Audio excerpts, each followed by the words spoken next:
Hebrews. This is our Prophets of Awakening. This is our Friday night Q&A class in the it's the beginning of the Sabbath. This is 17th of September 2021. What we'll be dealing with tonight, later on in the class, will be it's the letter of Jeremiah that's in the Apocrypha, one of the Apocrypha books. So I'm gonna deal with that and show you how you can plug it right into the book of Daniel. So anyway, with that being said, I was going to ask everybody to like and share and subscribe to the channel and hit the notification button. So for those who don't know, this is a non-Messianic channel. We deal with the Tanakh, the Old Testament, and the Torah. And the Torah is the first 5 books of the Old Testament that was given to Moses on Mount Sinai by the Lord of Hosts. Okay. And with that being said, I want to say shalom and welcome everyone on this beginning of the Sabbath class. And I wanted to, we're going to do our moment of silence, our prayer and psalms, and then current events. The moment of silence is pertaining to giving reference to Creator, Yahweh, Most High, and His Redeemer, the Lord of Hosts. So with that being said, we're going to see forward.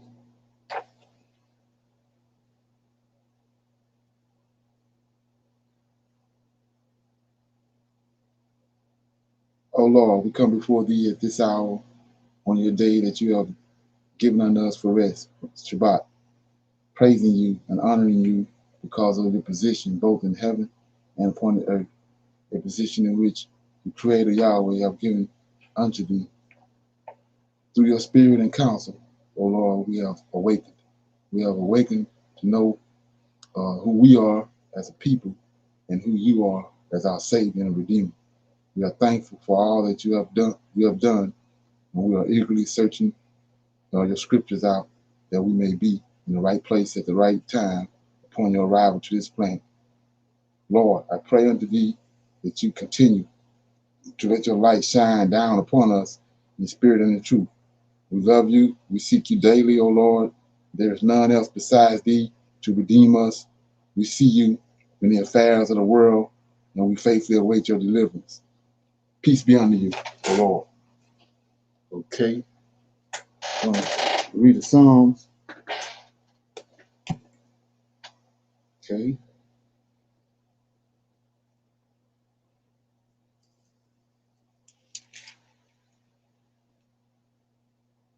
Okay, I'm going to read Psalms 4. This is an evening prayer of trust in the Lord. This is Psalm of David. Hear me when I call, O God, with my righteousness. Thou hast enlarged me when I was in distress. Have mercy upon me and hear my prayer. O ye sons of men, how long will you turn my glory into shame? How long will you love vanity and seek after leasing? Selah. But know that the Lord hath set apart him that is godly for himself. The Lord will hear when I call unto him. Stand in awe and sin not. Commune with your own heart upon your bed and be still. Selah. Offer the sacrifices of righteousness and put your trust in the Lord. There be many that say, who will show us any good? Lord, lift thou up the light of thy countenance upon us. Thou hast put gladness in mine heart, more than in the time that their corn and their wine increased. I will both lay me down in peace and sleep, for thou, Lord, only maketh me to dwell safe. So that was Psalms 4. Anybody got anything that ring a bell for them in that Psalms? Verse 5, where it says, offer the sacrifices of righteousness and put your trust in the Lord. Okay. So, because today would be the Day of Atonement, when it was supposed to start if you was going by the Hebrew calendar. So, um, since we don't have our priest, we can always be righteous. Okay. You don't need a priest to be righteous. Okay. Okay. All right. It says in verse 3, it says, but know that the Lord have set apart him that is godly for himself, right? The Lord will hear when I call unto him. So we see right there, it's David. The verse, Psalms 4 is a psalm of David. David the one singing the song. And he says in verse 3, but know that the Lord have set apart him that is godly for himself. See that? Then it says, the Lord will hear when I call unto him. So a person that he set apart for himself is David. And that's why when I go to Zechariah, and I showed you in Zechariah, some people might have went over their head, I don't know. But in Zechariah chapter 12, verse 10 says, the Lord talking, I will pour upon the house of David, see that, and upon the inhabitants of Jerusalem, the spirit of grace and supplication. They tell us in the New Testament, this JC, but he says, I will pour upon the house of David and upon the inhabitants of Jerusalem the spirit of grace and supplication, and they shall look upon me. That's Michael, the one talking, whom they have pierced, and denigrated, and they shall mourn for him. Same him over here in verse 3. But know that the Lord have set apart him that is godly for himself. The Lord will hear when I call unto him. David. Okay. Anybody else got anything on that? On that Psalm 4? I like verse 4. Stand in awe and sin not, commune with your own heart upon your bed and be still, Salah, letting you know that, you're not supposed to just go and tell everybody all your business, and that some things that you go through, you are to, meditate with yourself, meditate with the Most High, alone, and, stay away from presumptuous sin. Okay. Anybody else?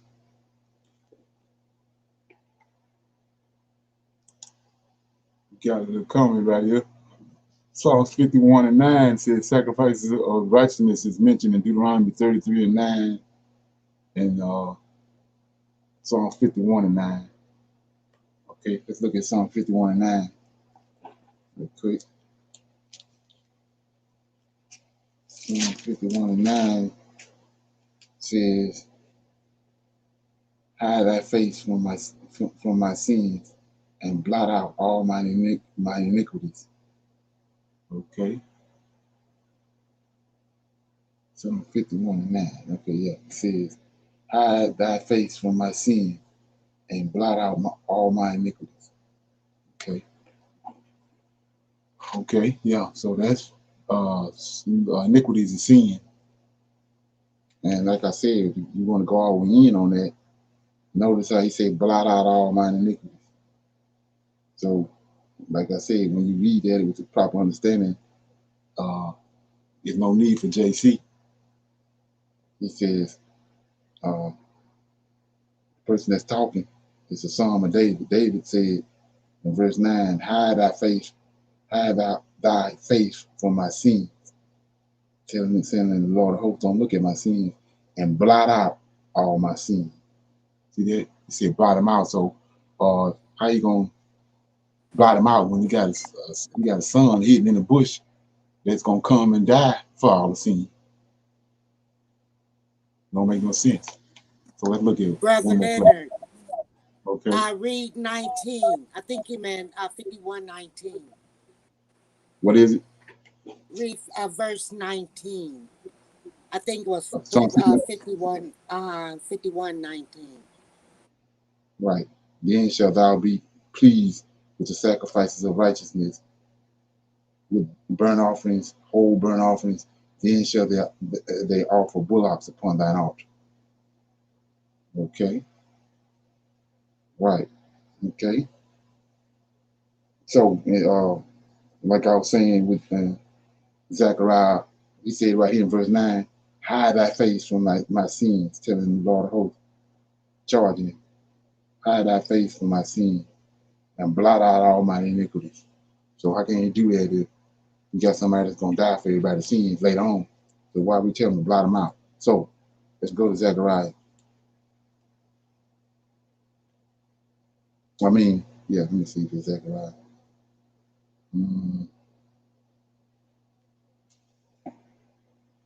Chapter 3 of Zechariah. It says, this one he has to resurrect seed of David. He got to resurrect. He got to raise up, identify the seed of David and the seed of Aaron in order for the Israelites to return. Just like we're getting ready, we're waiting to be delivered from here. We can't go nowhere until our king and our high priest is identified. They're the ones going to lead us out of here. So I'm in chapter 3, and Joshua, they got to leave Babylon, so he got to raise up the seed of Aaron, and this Joshua, he the seed of Aaron. It says, and he showed me Joshua, the high priest, see that? Standing before the angel of the Lord, and Satan standing at his right hand to resist him. And the Lord said unto Satan, the Lord rebuke thee, O Satan, even the Lord that have chosen Jerusalem rebuke thee. It's not this brand, talking about Joshua, plucked out of the fire. Now Joshua was clothed in a filthy garment and stood before the angel, right? And he answered and spake unto those that stood by. We know it's 7 of them. 6 of them, he there, the other 6 with him. It says, and he answered and spake unto them, those that stood by him, saying, take away the filthy garment from him. And unto him he said, behold, I have caused thy iniquity to pass from thee, and I will clothe thee with a change of raiment. So how you got somebody in the bush? So let's look at this angel right here is Michael, archangel, Lord of hosts. So, and Yahweh is commanding him. So he don't know this angel, Lord of hosts, that was with the Most High from the beginning, don't know he got a son hidden in the bush somewhere that's going to come and die for everybody's sins. So see this right here? So being that he don't know that, he says in verse 4, and he answered and spake unto those that stood by him, the other 6. These 7 archangels don't know that he got a son hidden in the Abraham bosom. It says, and he answered and spake unto those that stood by before him, saying, take away thy filthy garment from him. And unto him he said, behold, I have caused thy sin. See that? Now he all over there interfering with the son that he got hidden. See that? Behold, I have caused thy iniquity to pass from thee, and I will clothe thee with a change of raiment. See that? Any comments? Everybody good with that? Okay. Anybody on the current events? Let that ferment. Anybody got any current events? Okay.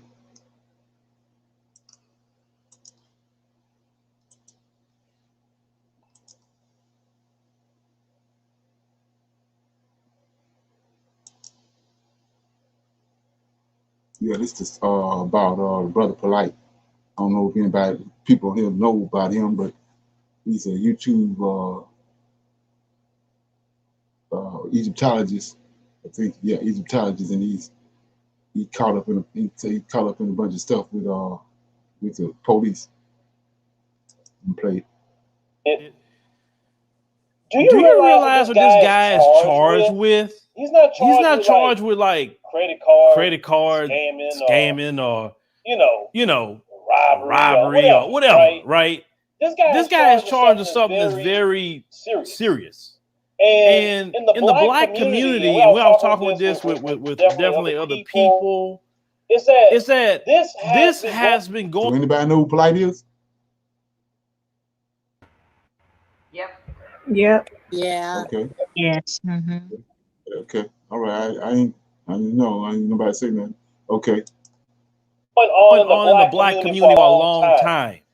How many people have heard about certain family members you don't leave kids with? Come on, I'm not telling you to reveal who the family member is. But certain people say, nah, you're like, oh, leave the kids with Uncle so-and-so. No, I ain't leaving them with him. They say, nah, I'm taking them kids. Or you got a family member trying to get all touchy-feely with the kids, and everybody talking about the R. Kelly situation. How did he get started? He was molested by a female. What if he was never molested by a female? Then he went and went down this dark and demented road that he went down. I don't get some of y'all in the black community. Just because you like somebody doesn't mean they should not be held to actually a higher standard if you're going to start speaking the way this gentleman was speaking. He was the one running around here talking about the black woman is God. You mean to tell me you're going to hurt a little girl or have the accusations coming up? That should not be nowhere near you. Because men know, fathers know, like, you don't be around children like that. I mean, you got men things to do anyway. So what the hell wrong with y'all? Then I seen some people in the comments, are you sure the charges were upgraded? See, you don't read anything. Because I seen him I saw the video where he said he was celebrating. I'm like, are you serious? You celebrating? Like you won the case? But I will make sure to take the time to give you guys education, since he won't do it. Education on what the charges are, what the Florida statutes are, and what time he can get with this. I don't know why he's celebrating. Ain't nothing to celebrate. Not at all. And one thing I'm going to keep saying, this guy has never one time said, hey, look, I'm innocent of this. There's no way, no how I did this. And this gonna come out. I'm telling y'all know your brother. You know I wouldn't do nothing like that. He never said that. You can say that without talking about the case. Don't tell me you can't say that. Now, yes, I know he pled not guilty. I know that. But we'll get to him in the courtroom and all of that. But outside of all that, thank you, ladies and gentlemen, for joining on the stream today. It's your first time. If it's your first time, I appreciate you. You may see me look to the side because my computer is over here, camera's there, so I'm looking different directions for different things. Okay. So thank you for joining us on the show today. It's been a while, like I said, since I've done a live stream. Talking without you. You may see me look down a little bit here and there. Thank you, Kiana Perkins. Thank you, Sister Kiana Perkins, for becoming a member of our channel. We greatly appreciate you. All of those who on our Patreon page, those of you that's in Cash Apps, make sure I cover everybody. Those of you join the website, and just many different things. Those of you who like to send, money orders and things like that. Now about the checks thing, let me talk about that. Some people like to send checks. As of probably here the next few weeks, we're probably gonna stop accepting that and just say, hey, money orders or cashier's check only, just so it won't be no hiccups or problems with that. I've always been leery about accepting that, and sometimes we may not cash it till a few weeks after you send it, right? And maybe you had it right then and there. So just to not run into those problems, we're probably gonna get away from that. But now the main thing you want to talk about, we also want to talk about the title also. We say is that thinking for yourself is deemed dangerous to certain factions in this particular country. We'll get to that as well. So let's talk about Brother Polite here. So we know he had a hearing on the other day, November. I'm getting ahead of myself. The 15th of September.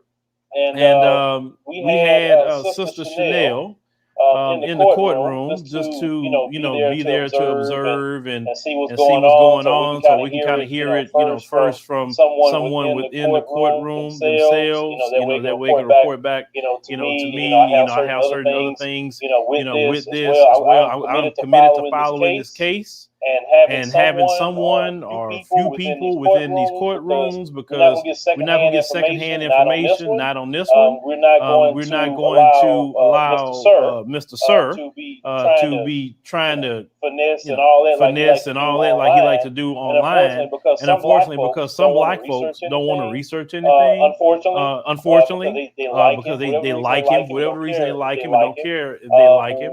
So we want to make sure to file this case. But I got a video from Sister Chanel. Now, like I said, this is kind of like her first. Let me see. Ooh, Lord. It'd be her first time doing this. And like I said, we are a place that people can learn and train and do different things like that. But I want to make sure to play her video from when she was in the courtroom. And then now she kind of got his name screwed up. You know, she gonna say kind of another last name, let you know ahead of time. But I just kind of got this video in. But let me play this quick video. And then I'm gonna come back with the charges. You'll see them. And then we're going to go through and explain them. So give me a second here. Good afternoon, good morning, good night, wherever you are. My name is Chanel, and I am here with the African Diaspora News Channel to give you guys an update on Mr. Polite, also known as Michael Knox. He had a hearing today in the Miami courthouse, and I visited, and so I went down to the Miami courthouse, and I was in the hearing for Michael Knox, and he did not show up, you guys. I know you guys all thought that he was going to go to jail today for his hearing, but he did not even show up. His lawyer was on the phone. He had an opportunity to show up via Zoom, but he didn't even do that. So the judge, I forget his name, but at the Miami courthouse, basically they were talking about how they're going to reschedule his hearing. If you don't know, he got out on bond for the amount of $10,000, and he was charged on 3 counts. And basically the whole situation is that he is allegedly guilty, even though he is pleading innocent. Now you guys all know that he was being charged with being with a minor. The child was 14 years old or younger, and he had no business with this woman. Now, this young girl, I should say. And as we all know, Mr. Polite is married to multiple women, but these women also have children. Now, mind you, they're not children of his own.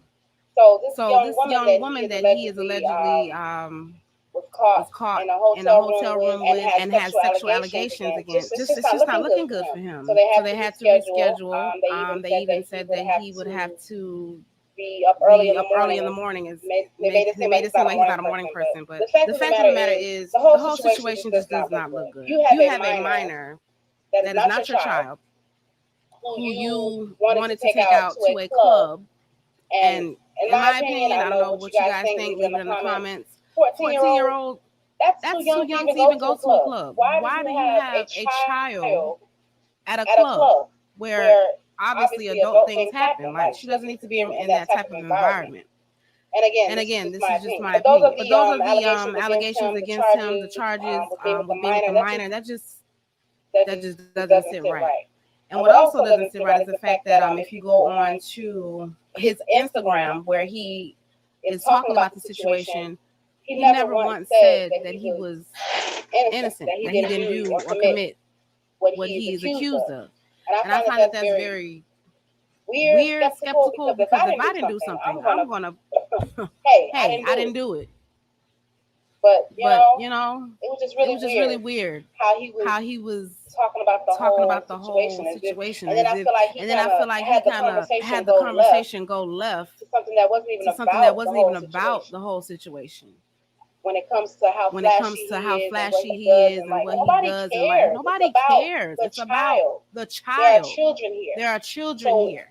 So anyway, Mr. Polite once again did not show, and I felt like that on his behalf was not a good look. Obviously, so he did not go to jail because he did not show up. So we'll say that. Now, even though he is claiming innocence, we're just gonna have to see. I believe that it's gonna be rescheduled.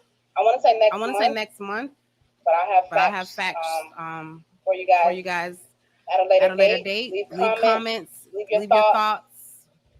Tell me what you think. Okay. Anybody got anything?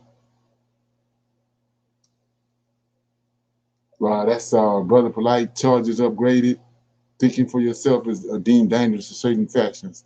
Let's see if you want to go back and watch all of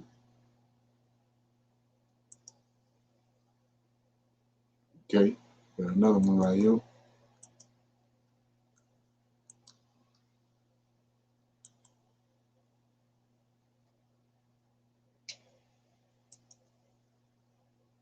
This right here shit hit home. Can you see that?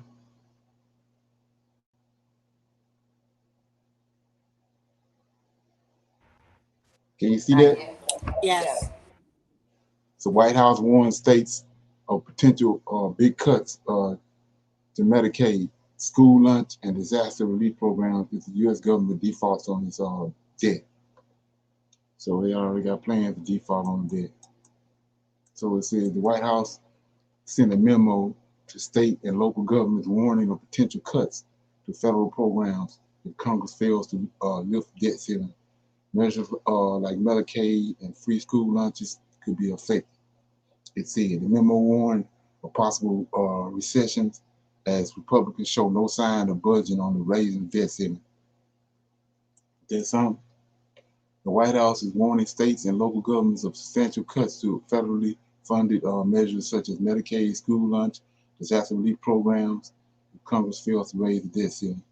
In a memo sent to state and local governments on Friday and obtained by insiders, the Biden administration laid out how the potential U.S. default would ripple through at the state and local level. Programs that could face major reductions in federal aid include Medicaid and the Children's Health Insurance Program, both measures that provide free health insurance to tens of millions of low-income Americans. Right? It also warned of cuts of federal funded school lunch programs that provide free or reduced cost meals to nearly 30 million children and halt money for disaster relief. They could hinder aid efforts in the wake of the wildfires that scorched parts of western U.S. and Hurricane Ida slamming into the south. So, like I said, they already got plans to do that. If they well, then you know what they're getting ready to do. And comment.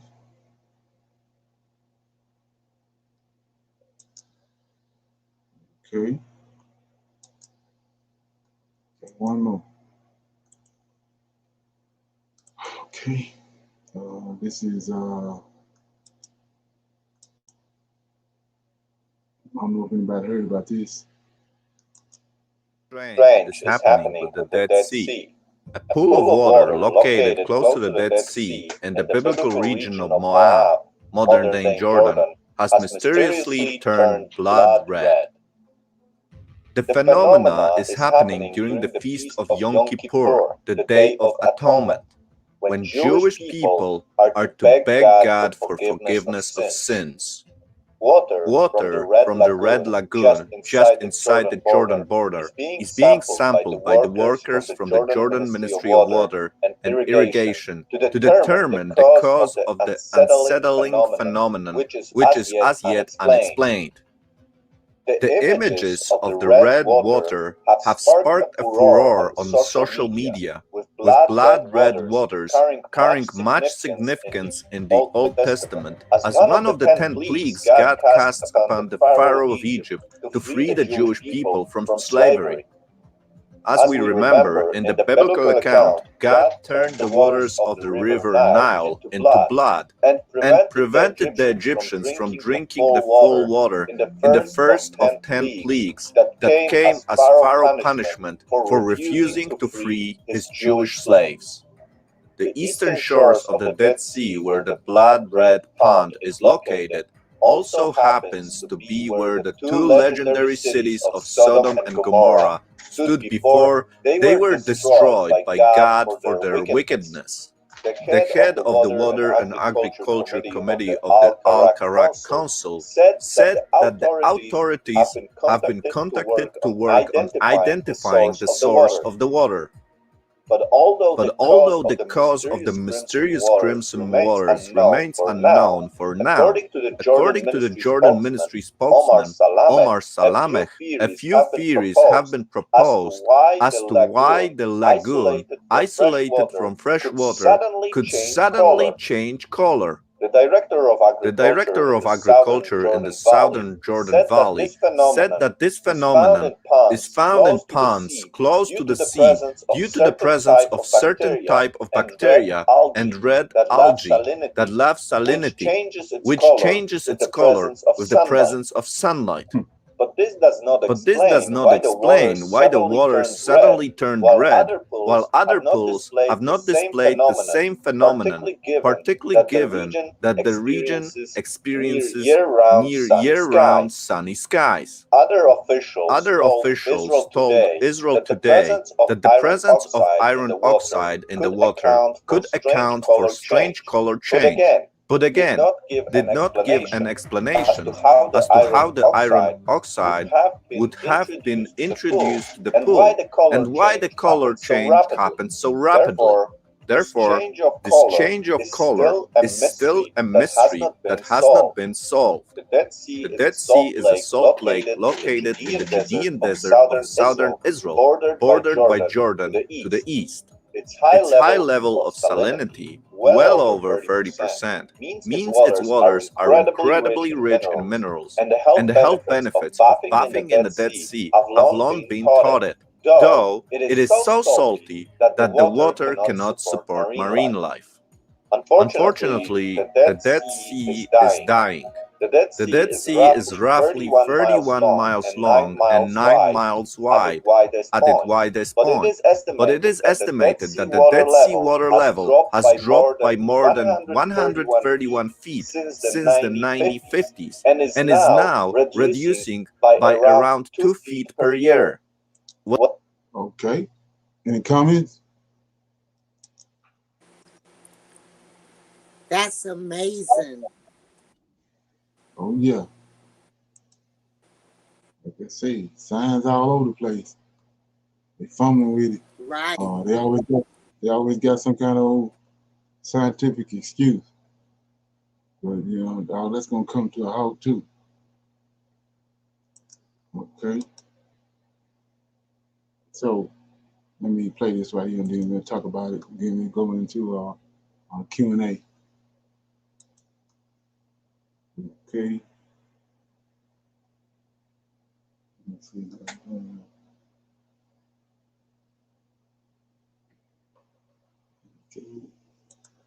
Okay.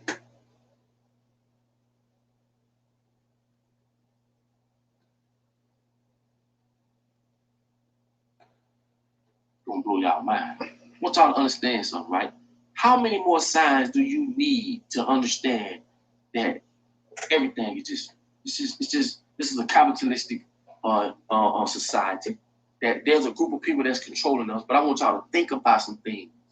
Why the hell we gotta go to school for 12 years to be brainwashed? 12 years, and like I said, they're trying to extend it to 16. Why? If you look back and look at the shit that we learned in school, you don't apply none of that shit to your everyday life. You don't. They don't teach you how to keep crack out the hood.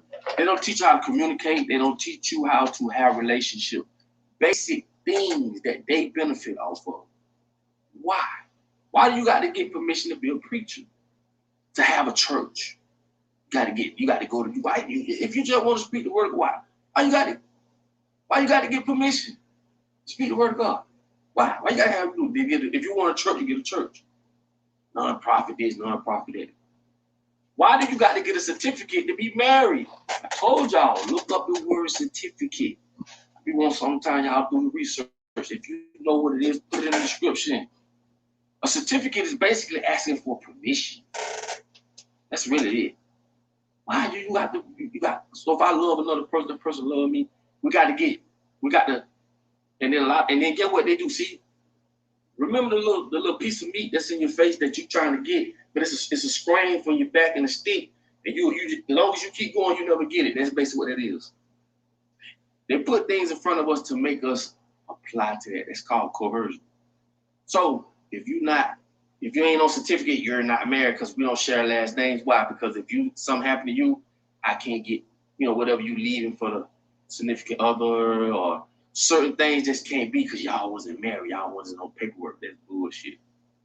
Keep telling y'all, people, make up your own laws on how you live. Stop going by what other people say. Certificate, you can be married without a certificate. It's just in this stupid ass, made up ass society. You have to sign a piece of paper. Marriage is a business, okay? They want to bust y'all bubble, but it's two people joining as one. Y'all becoming one corporation, merging as one. They don't give a damn what you two got going on as far as love goes. As long as y'all down on paper as one corporation, that's all they care about. Business is your father, religion is your mother. Y'all gonna get that in your head. But there's people that do fall in love, and that's a beautiful thing. So I'm not trying to bust y'all up on it. But listen, I'm just saying, why can't you keep your placenta when you have a baby? There's companies that keep your placenta because it's basically property of the government. Anything that's on American soil is property of America. Keep telling y'all, America is just a corporation. It's just a business like Burger King, McDonald's, any other business. You gotta have a vice president, secretary, and all this other shit. It's just a business. Look it up. You think I'm lying? Look it up. But why can't you keep your placenta? It's yours, right? It's yours. I just did a video on this couple that got their kids taken from them because they had a home birth. Why can't you have your child at home? Oh, they got to get the shots and all this. I keep telling y'all don't own nothing. You don't own nothing on American soil. This is coercion. They give you these bullshit ass reasons on why this and why that. That's your child. Your child. If you don't want to stick your child with all these, you don't have to. You don't have to. But your child ain't your child. Your child is property of the United States. That's why you sign a birth certificate. Okay? You're signing your child over to the corporation. Now your child is an employee. Now your child is going on the stock market. This is what I'm trying to tell y'all. How many more signs do we need to understand that something ain't right? How can a group of people that's black commit the same crime as a group of people that's white and get a lesser sentence? Or the whites get a lesser sentence than the blacks? Same crimes, same nature of the crime, different penalties. Hey, I didn't make this up. Y'all know. Y'all already know. How many more signs do we need to say fuck this whole construct, this whole governmental construct, and build our own? It's coming though. It's coming. It's coming. Yeah, I see it. I taste it. Y'all see it. It's coming. And pretty soon I'm gonna be coming to y'all about some things. It's coming. But I just trying to know how many more, like in the pandemic, all these big companies got millions of dollars during the pandemic. And the small companies got zero. That's to keep the rich rich and the poor poor. It should have been the other way around, because all through when things were perfect or good, them big businesses were thriving, making millions. It's the poor businesses that was trying to, rob Peter to pay Paul. Why, when the pandemic came, why they didn't give the smaller companies millions of dollars and the bigger companies a lesser percentage of money? We just keep going for all kind of dumb shit. We do. It's gonna take us to say, you know what, we got to wake up. They're not gonna do it for us. But how many more signs do you need? Like, how many more signs do you need? How many more signs? You tell me. There's so much shit that go on in the world to where you could just be like, something ain't right, but do nothing about it. Same way with government, period. Like I said the other day, if you want to complain to the government about anything, you don't even know where to start. But I keep telling y'all, go to your city commissioner meeting in your city. You're going to see just how much bullshit goes on in your city. You're going to see just how many city commissioners are full of crap and who are for the people, who are not for the people. Keep telling y'all, man, we're under a whole nother construct that's designed for us to be where we are. Everything is happening for a reason. Like I keep saying, I'm going to keep saying it. Why don't they plant fruit trees in the city? That's for the city goes, city hall, this and that. No, palm trees. Because they want you to go to the store to buy the fruit. Yeah. Why won't they do that? Like in other countries, see, they don't tell you this shit, but in other countries, they do this. They put bags of fruit on the fences for the homeless. Now, why do we have homeless people? Hold on. Why can't you feed the homeless? We've been threatened to be taken to jail for feeding homeless. But we got slick on their ass. You know what we started doing? We started throwing parties for the homeless. And ain't shit they can do about that. But the very person you vote for and you parade for and hoorah for don't even want you to feed the homeless. You going to jail. That is crazy. How can you stand up for a nation, city, or anything, any type of entity and won't allow you to feed the homeless? See, again, how many signs do you need? Okay. Any comments on that? Food for thought. I'm gonna open it up now for some questions. Anybody have any questions or comments about anything that we dealt with during the week? They came across.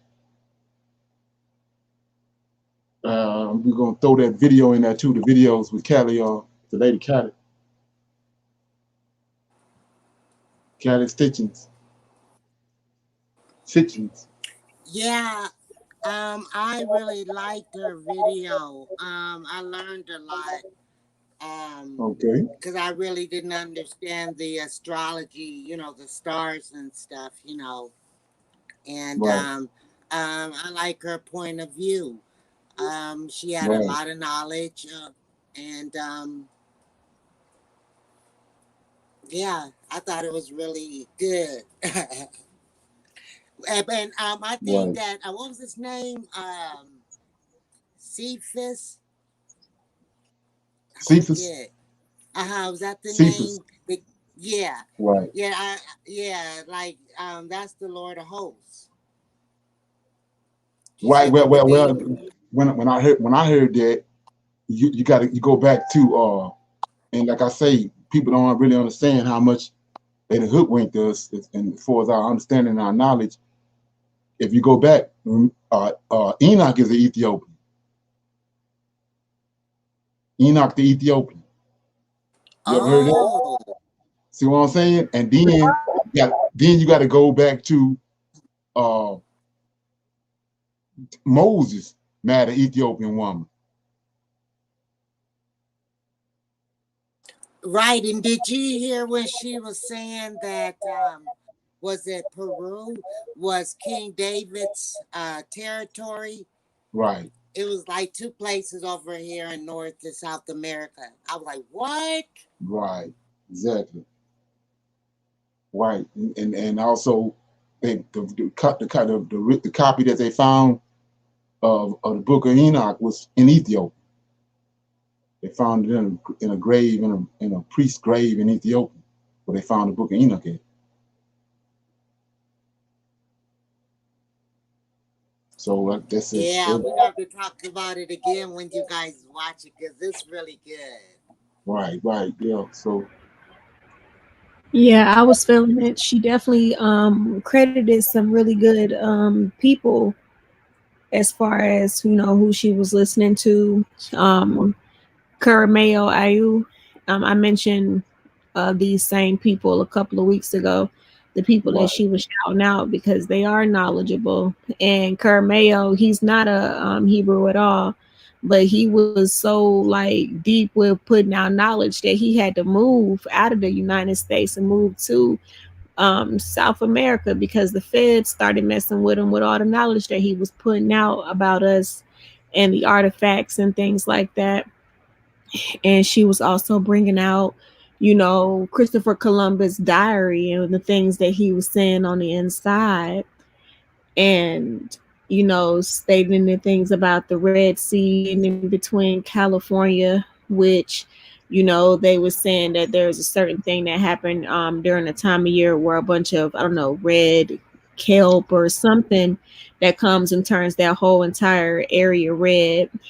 She was mentioning how they covered a lot of things up, building dams, making things travel from one way to another way.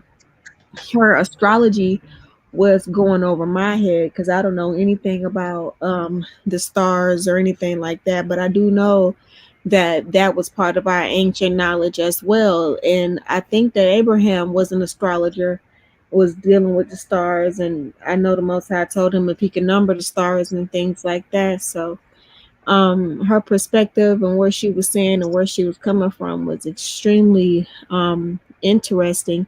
And like I said, she was hitting on a lot of things that we had brought up and mentioned.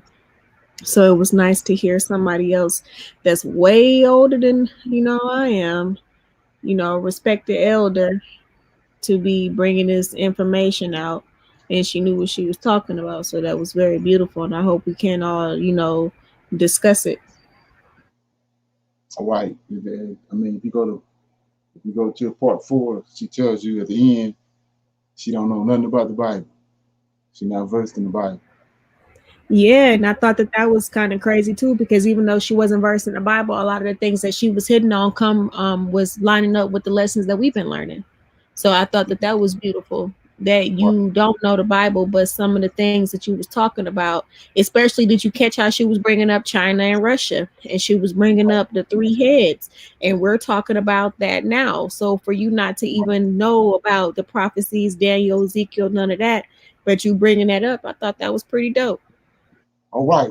If you got the proper foundation, you're gonna receive it. But there's so many people that the stuff that was coming up, they can't rightly divide it because they don't have the proper foundation. So that was the thing about that. And then you have to understand, like I said about the twins, and wicked. You got in the garden, there's 2 trees. You got the tree of life, which is Michael. And then you got the tree of knowledge of good and evil. And then you got 2 Israels. You got the fake Israel and you got the real Israel. So many people, a lot of people don't understand that part of it. You got, and when those kids was born, those twins were born, it's always a wicked one that came from somewhere else, and then it's the one that the Most High dealing with. And you have to understand that whenever you're dealing with, like even with astrology, the fallen angels, the 200 angels that came down to Egypt, they gave the Egyptians that astrology. That's wicked as hell. But you got the astrology that Abraham had, 2 different astrology. So you have to understand there's always a wicked part of that, and it got 2 books. You got the Bible, but the Old Testament is righteous, and the New Testament wicked as hell. You have to always understand that. And what so many people got caught up with is they didn't gave us the wicked side of it. Wicked side is in charge. Most High done away with Israelites. So where they place in different events and places at is what these wicked Edomites went to and what they was doing. And you have to consider that. Yeah, she was bringing that up, Brother Leonard. She was talking about how we coming out of the Pisces area where that was a time of confusion and lies, and now we coming into Aquarius where there are truths and wisdom being poured out, and that is nothing that nobody gonna be able to do, to stop what the Most High will is, to raise up the black man, just as it's been prophesied. Right. So let's look at that. So Cephas. She says Cephas is a black man. Cephas is a redeemer. But ain't it an order and a order in place that's above Cephas? Yeah, when she was bringing up Cephas, I didn't know who that was. I wasn't. She said the North Star is Cephas. She said the North Star is Cephas, which could be all well and dandy, but it's creative. Create the North Star. She thinking Cephas is the one. Cephas the man. But the Most High he got the stars. He named the stars, so that could very well be true. But the Most High, and he got a whole kingdom. He got angels and all that. That's above all that. But that's part of what says she's saying that she don't understand the Bible. Well, you can't rightly divide it. You can deal with it to a certain point, but then knowledge of the Most High, you got to have knowledge of the Most High to rightly divide it. You know what I'm saying? That's how that goes. I'm gonna play a little bit over here. Oh, Brother Leonard, also she was talking about JC, but she's talking about that New Testament. So right. She summed it all up though at the end when she said that she's not versed in the Bible. So that's, I mean, information is good. You can bounce off of it, and then you can use it to rightly divide it and come to a deeper understanding of what's really going on. Right. Yeah, absolutely. When she was speaking about, Cephas or anything, I kind of just let that roll off my back, kind of like when you listen to, like I ain't trying to throw shade, but that one black little couple that be out putting the information out with her and her husband, I felt like, that they had some knowledge, but it's been difficult to stomach their information when I know they in two books, you calling on a different, God that I pray to than the one that I pray to. So, but I understand that not all Israel got everything together. So not to try to, knock nobody, but, she was coming out, with some things. And if the Most High has blessed you with understanding, and wisdom in certain areas, you just got to give respect where it's at, and you just got to be humble. I ain't saying that this woman had all the answers, but where her point of view, where she was coming from, it was refreshing to hear, and at the same time you can see where, like, when you listening to anybody, like, oh well, they off, but that's where the Most High done blessed you in your spirit at, and you have to give him praise for that. Right. So like I said, they Egyptologists. That's what you have to understand about them two. They Egyptologists. That's the reason why she went off on the thing about the womb and the woman and all that. And that's where a lot of this stuff coming from when you start dealing with the scriptures is they're not understanding, just like Cephas. The Most High created the womb. So they're looking at the fact that just like the Egyptians say that the Pharaoh, a woman birthed the Pharaoh. So because no matter how mighty the Pharaoh is, they're saying that she got to be greater than him because she birthed him. But then that's looking at everything backwards, because the Most High created the womb. And so that's I ain't saying all that. But what I am saying, I ain't saying all that. But what I am saying, I'm just trying to write on some of the stuff that was being said that is not, it's not being rightly divided. You can't. The other lady that came in, she's speaking like Egyptologist. Absolutely. That's what the two of them start bumping heads at. But when it do come to the woman, we not trash bags out here, and we not just baby making machines. The Most High designed us for a reason. We came from the bone of a man to help bring a man to his better state of perfection. There was no helpmate found to him, unlike the one that was given to him as created by a woman. And through us, life does come. The Most High gave us that task.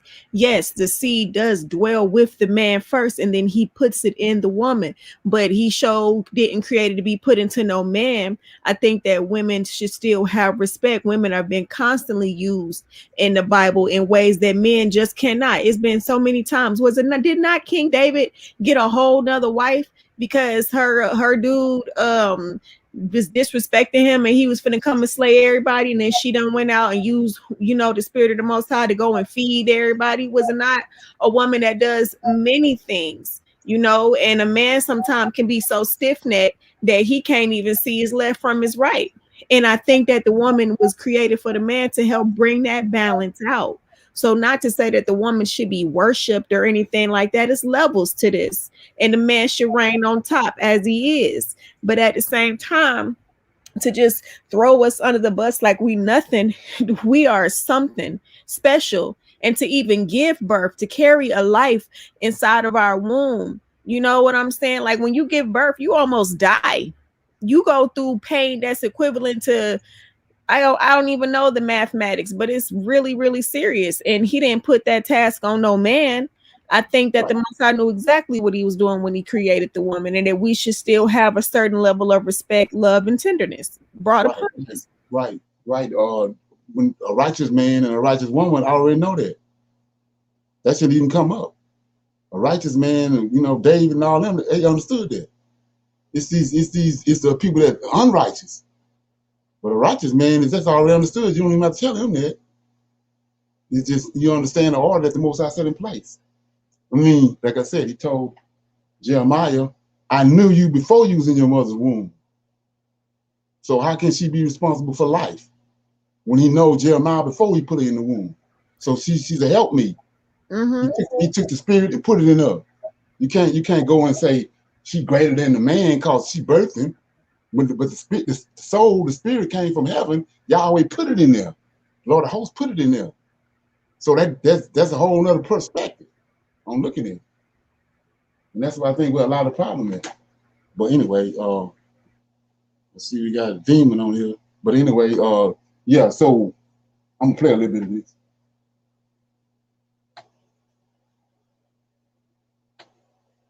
So there's one more thing that I must tell you before I forget. So if y'all get a chance, you need to watch this, and then when there's something you don't understand about it, we can talk about it again.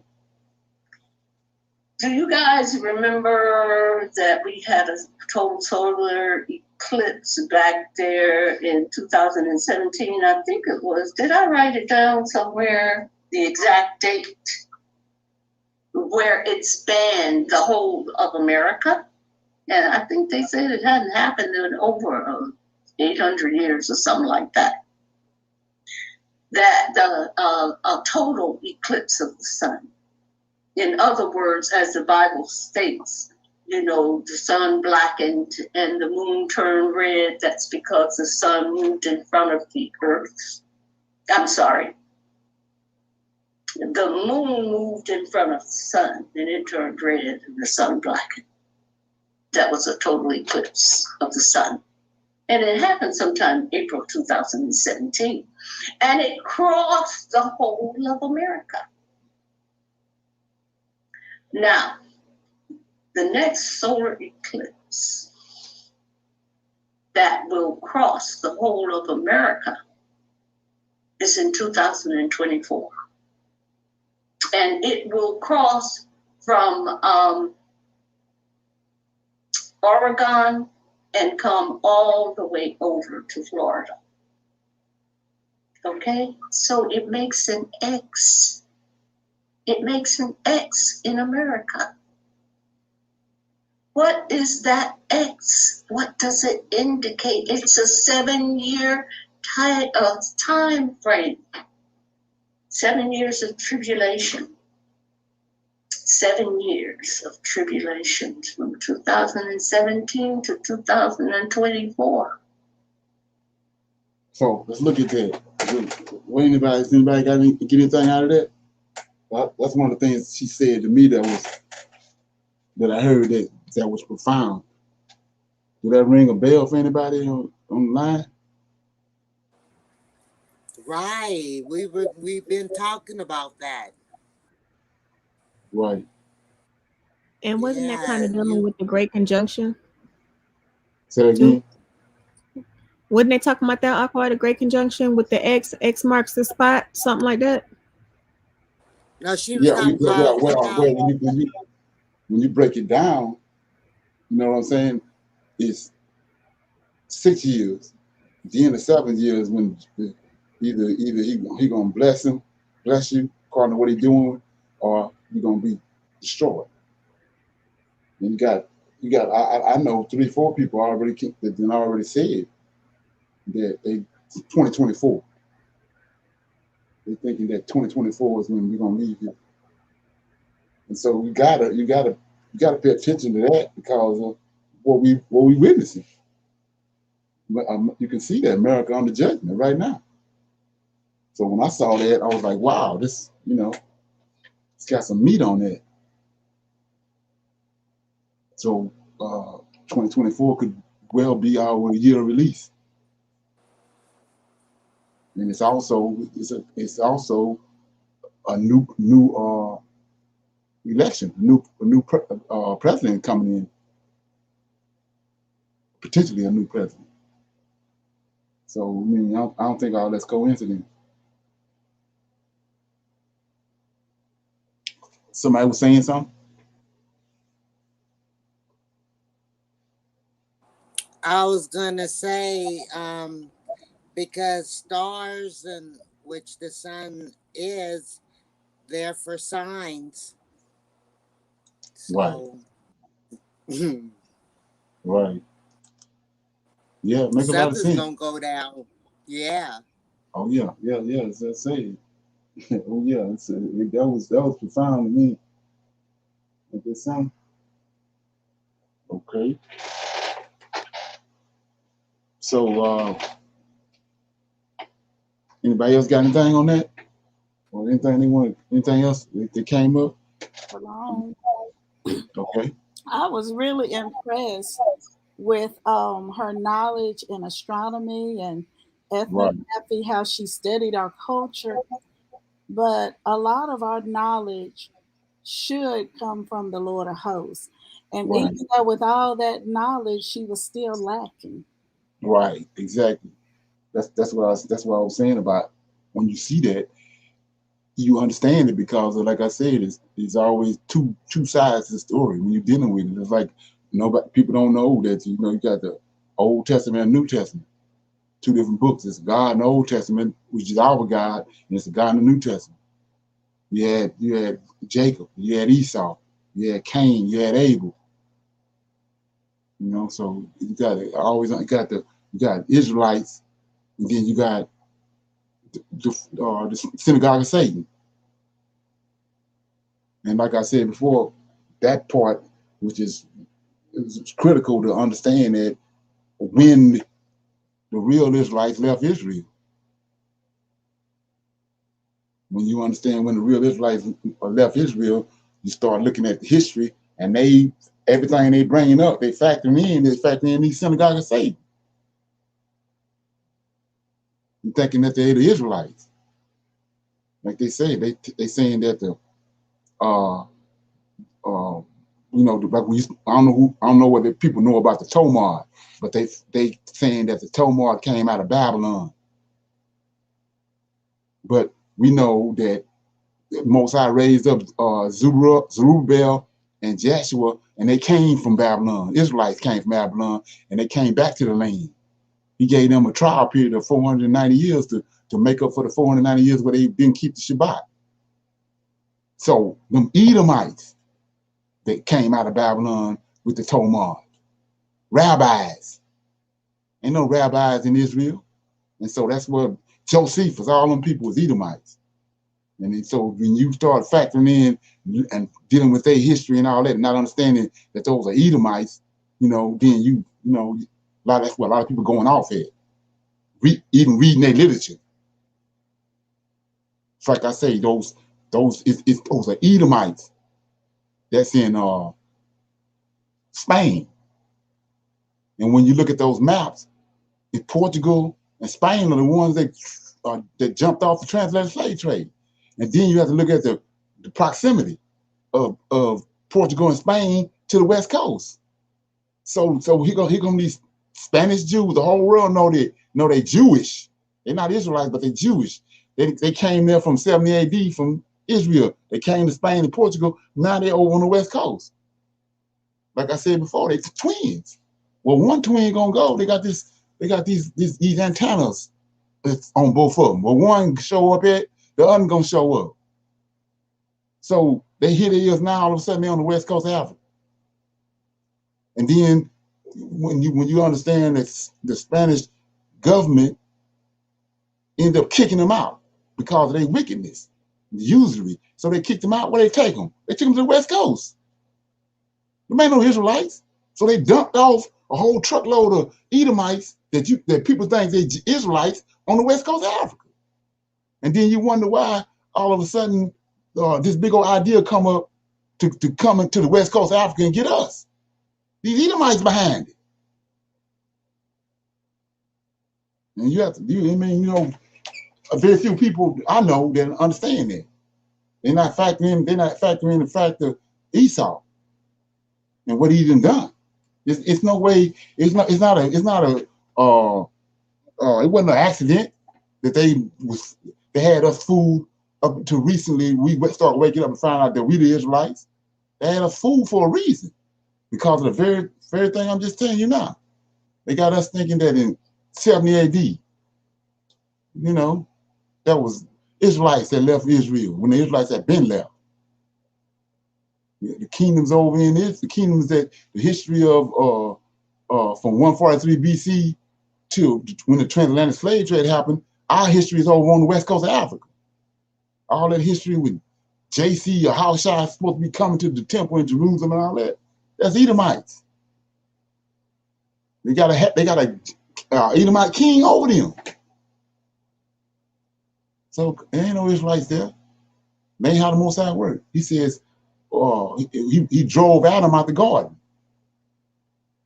It don't say he drove Adam out the garden, didn't let him come back. He said he drove him out. And then he told the Israelites, I'm gonna drive you out. Not one remained. That ain't how he worked. So there ain't no, you can't put no Israelites in Jerusalem during the time of JC, because he just said not one remained. And when he ran all of them out. You have to factor that in. Right. You got different anointings on different people for different knowledge. Yeah. Okay. So somebody that made a request. Anybody got any comments on that? So somebody that made a request about the book of Adam and Eve, which we was dealing with last night. We wanted to read chapters 8. I think it's chapter 8 in the book of Adam and Eve. Yeah. Okay.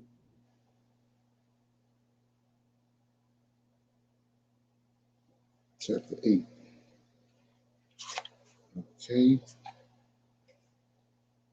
I'm in chapter 8. It says, then Adam cried and said, "Oh God, when we lived in the garden and our hearts were lifted up, we saw the angels that sang praises in heaven, but now we can't see like we once saw.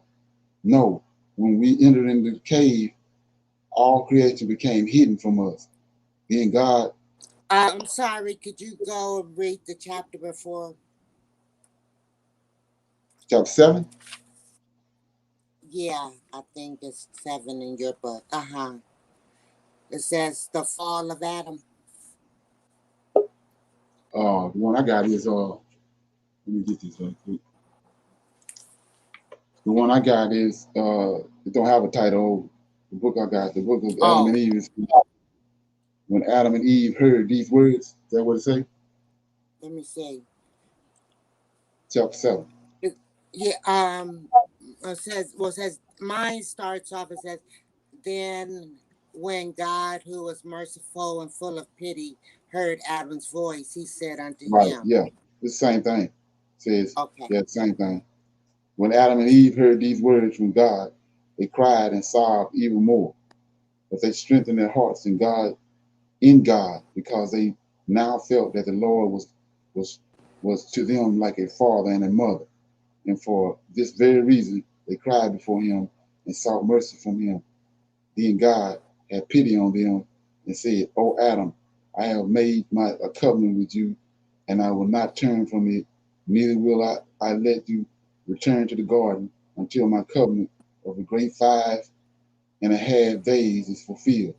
Then Adam said to God, "O Lord, you created us and made us fit to be in the garden, and before I transgressed, you made all beasts come to me that I should name them, and your grace was then on me, and I named every one according to your mind, and you made them all subject to me." So I want to go back before I go and get any further than that.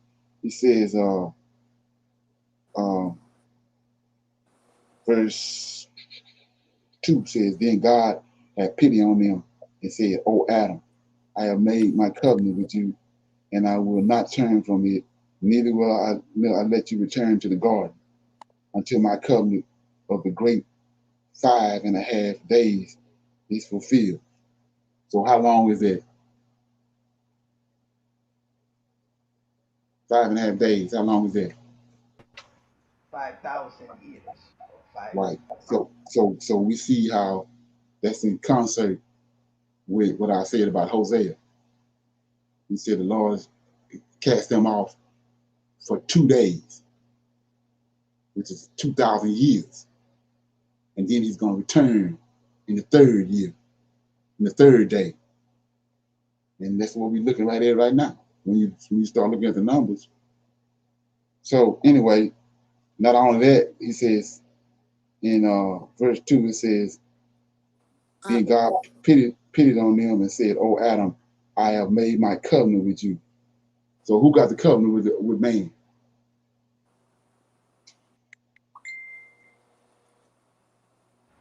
Who got the covenant with man? Lord of hosts, right? But they trying to make you think right here is Yahweh, but it's the angel. Some Lord of hosts got covenant. Brother Leonard. Okay. I'm sorry, my bad. I said 8. It's not 8. It's chapter 13. 13? Yeah, I don't know those Roman numerals. Yeah, it's 13, chapter 13. Okay. Let me finish reading this. It's got about 5 more verses. It said, "Your grace was then on me, and I named everyone according to your mind, and made them all subject to me.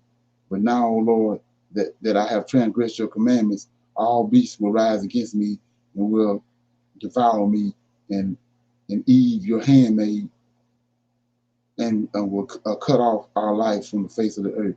Therefore, I beg you, O God, that since you have made us come out of the garden and have made us to be in a strange land, you will not let the beast hurt us."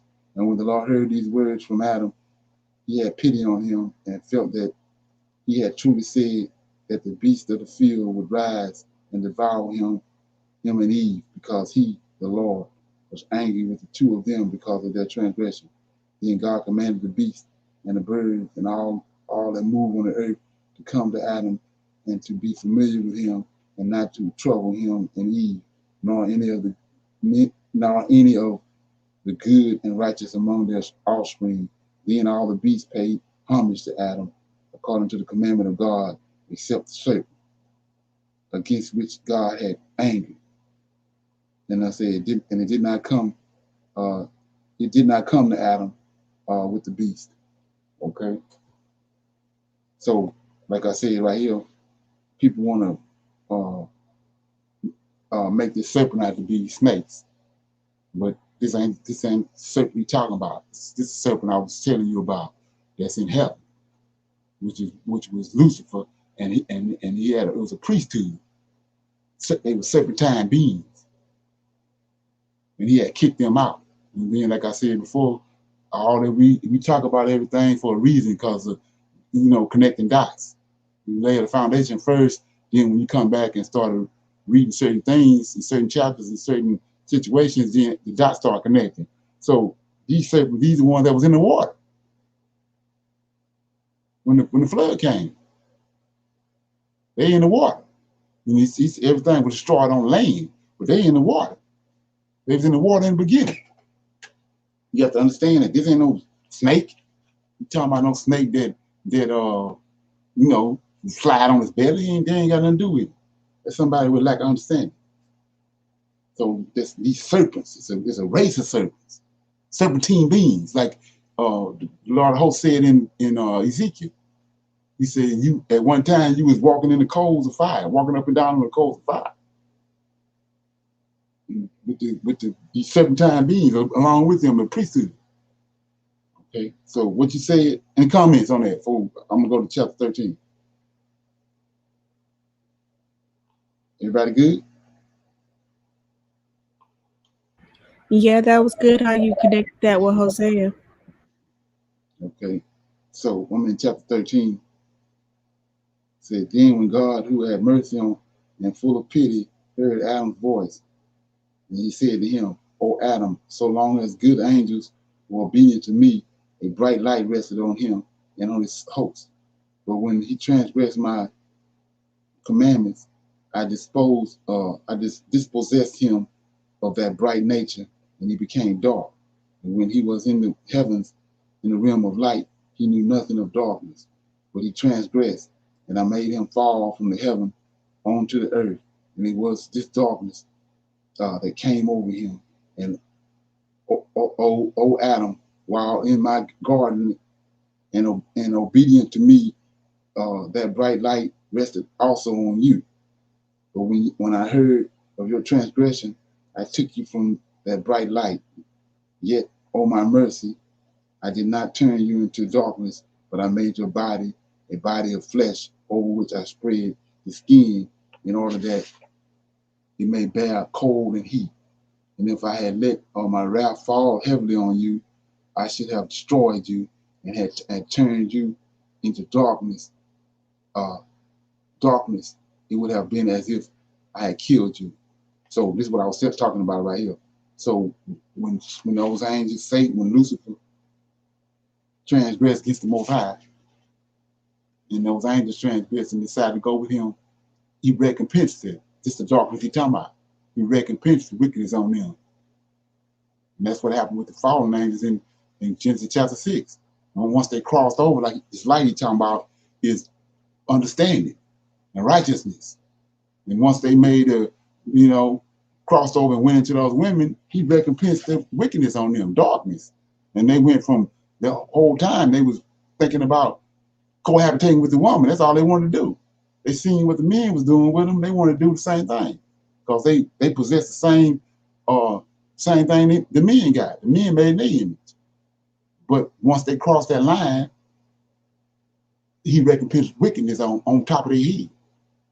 And they went from talking about messing with female women to female goats and rabbits and giraffes and everything else they can get their hand on.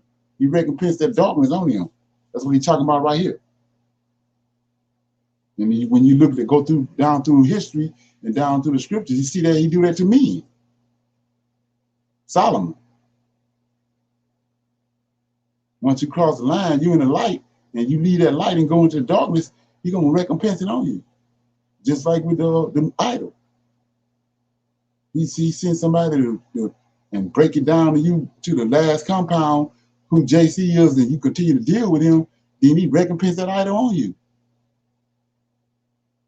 You think you love JC at first, you're going to really love him when he finishes with you. So yeah, that's how that goes. Any comment? Okay, I'm in verse 9, in chapter 13 of Adam and Eve. It says, if I had let my wrath fall heavily on you, I should have destroyed you and turned you into darkness.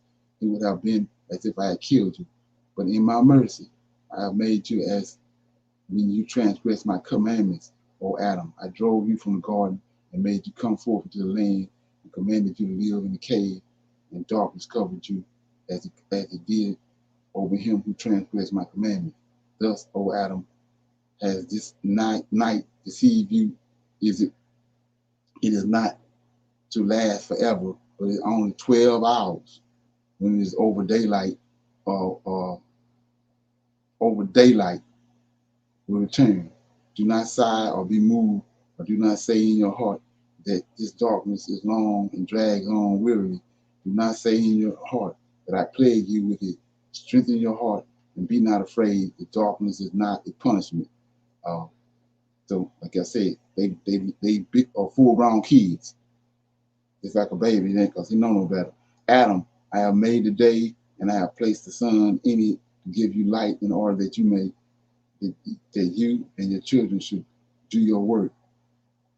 For I knew you would sin and transgress and come out into this land. Yet I wouldn't have forced you, nor ride herd over you, nor shut up, nor doom you through your fall, nor through your coming out from the light into the darkness, nor yet through your coming from the garden into the land. For I made you of the light, and I will bring out children of the light from you that were like you, but you did not keep my commandments one day until I had finished the creation and blessed everything in it. Then concerning the tree, I commanded you not to eat of it.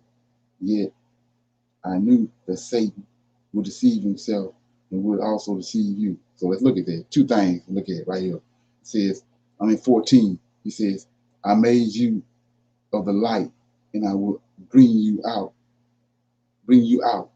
of light, bring out light from you that were like you as children, right? We know Cain ain't no light, but you did not keep my commandments one day until I had finished the creation and blessed everything in it. So what's a day with the Lord?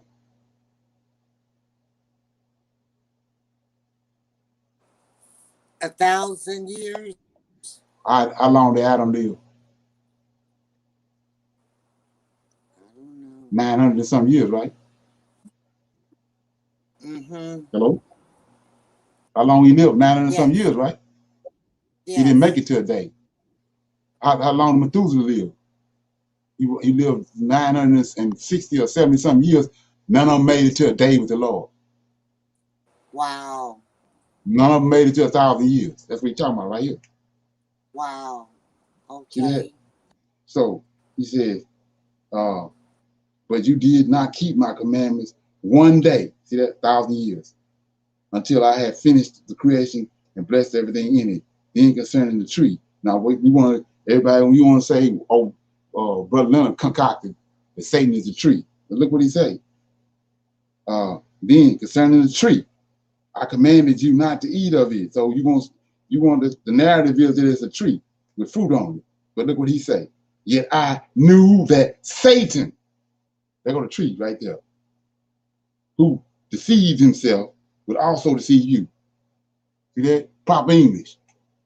Say, and I told you not to eat of the fruit thereof. See that? Satan. Not to taste of it, nor yet to sit under it, nor to yield to it. See that? Had I not spoken to you, O Adam, concerning the tree, and I had felt you, I had left you without a commandment, and you had sinned, it would have been an offense on my part, for not having given you any orders.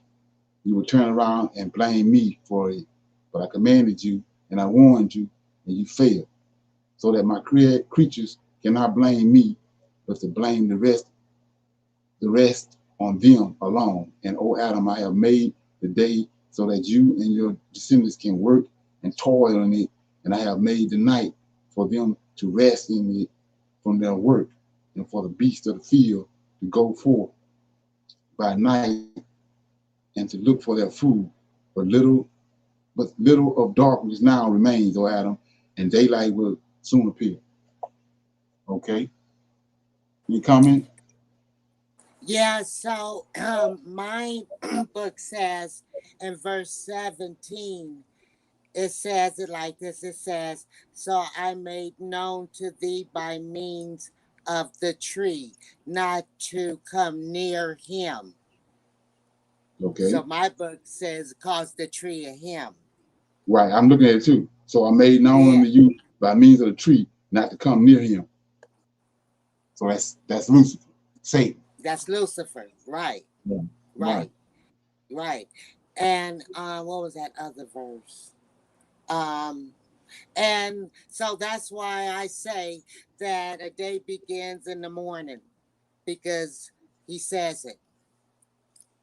Right. That's true. 20. That's true. So then how could day start at night? What? No. Nobody never said it started at night. So look what he said right here. He says, no, you must have heard that wrong. Nobody never said the day started at night. Look what he said. Well, that's where you start your Sabbath tonight, right? Right, but I'm saying it goes down Friday night. Right, Friday look at this. Evening.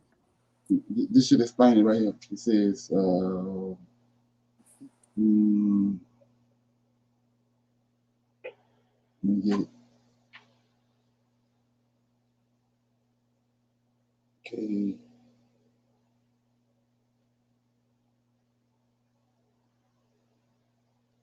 I'm sorry, 10. Shall I read till I get to it?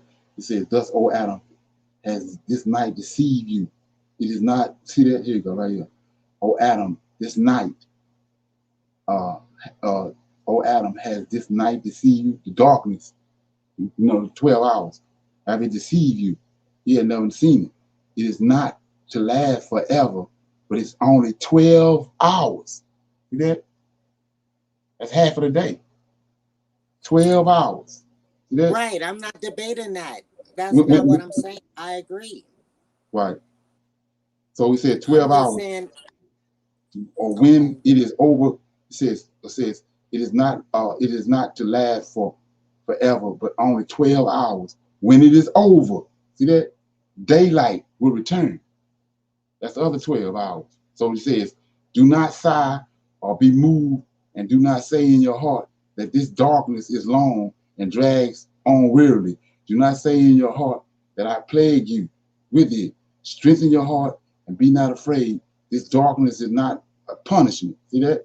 Adam, I have made the day, and I have placed the sun in it to give you light. Look at this, in order that you and your children should do work. So what's the light for? What's the light for? He says to do work. What's the Sabbath for? For rest.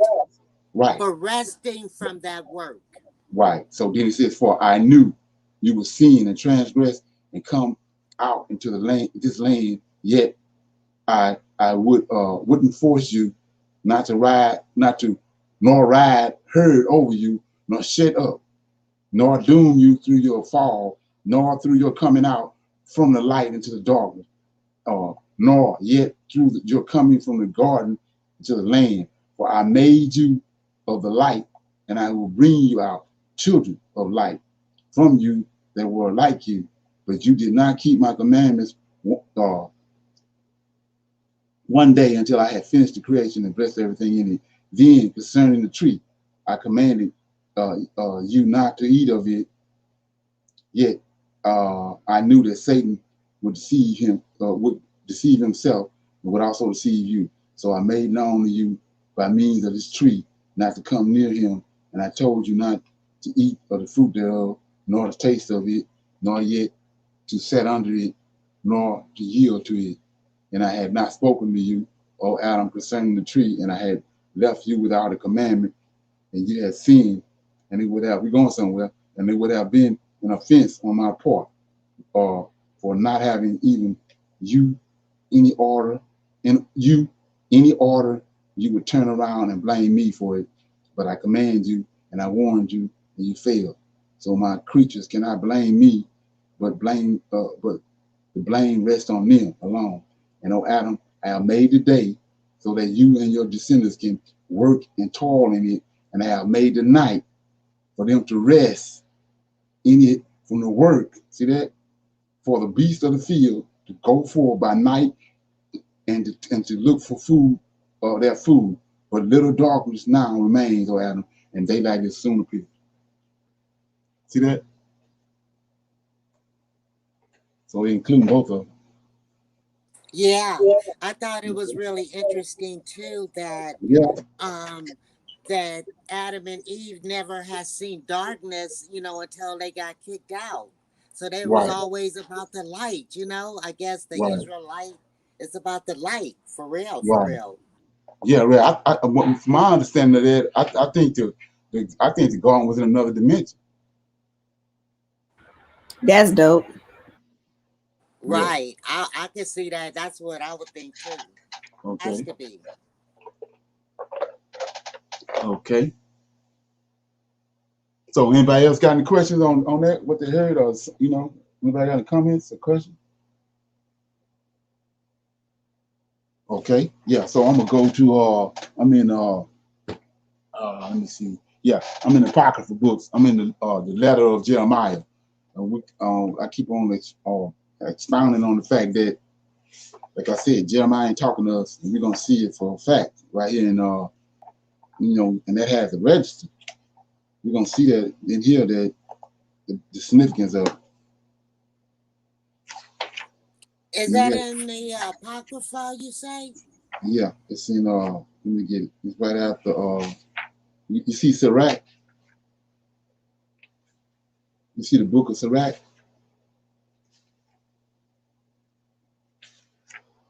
I mean the book of Baruch. No, I guess. You see the book of Baruch? Yes. Okay. Do you know who Baruch is? Baruch.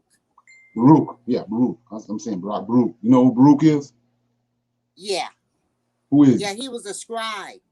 He's Jeremiah's scribe. Right. Right. He's Jeremiah's scribe. So, so he go. I'm going to start reading. This is the letter of Jeremiah.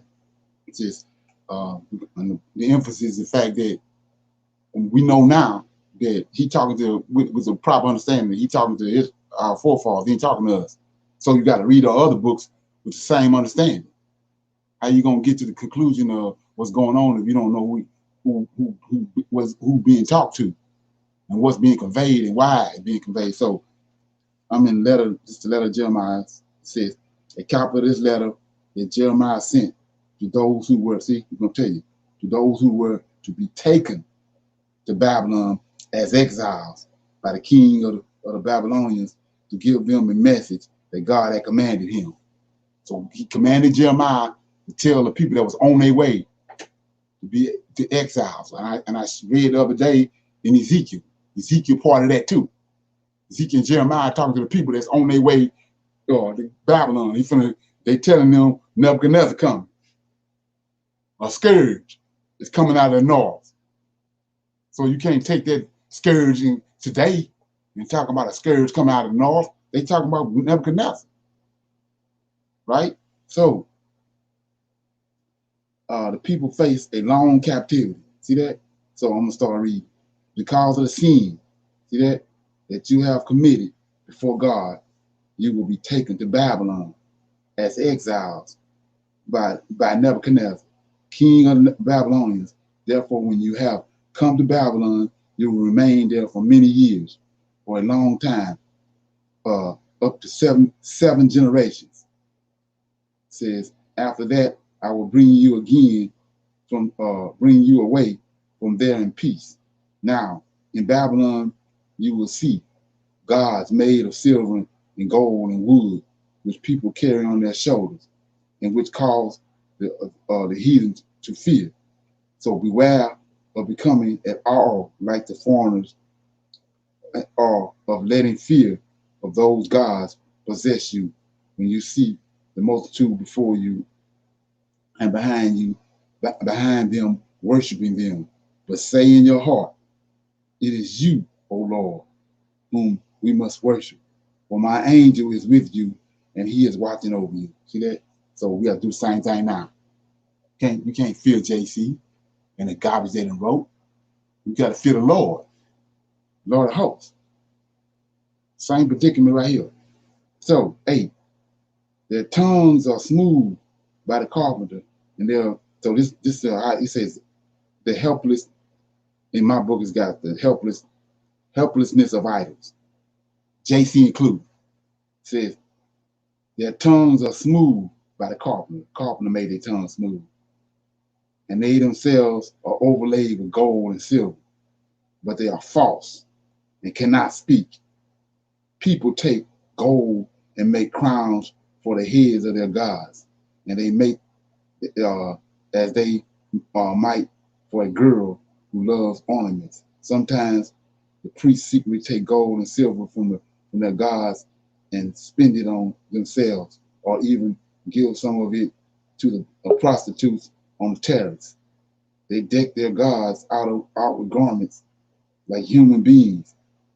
These gods of silver and gold and wood, they cannot save themselves from rust and corrosion.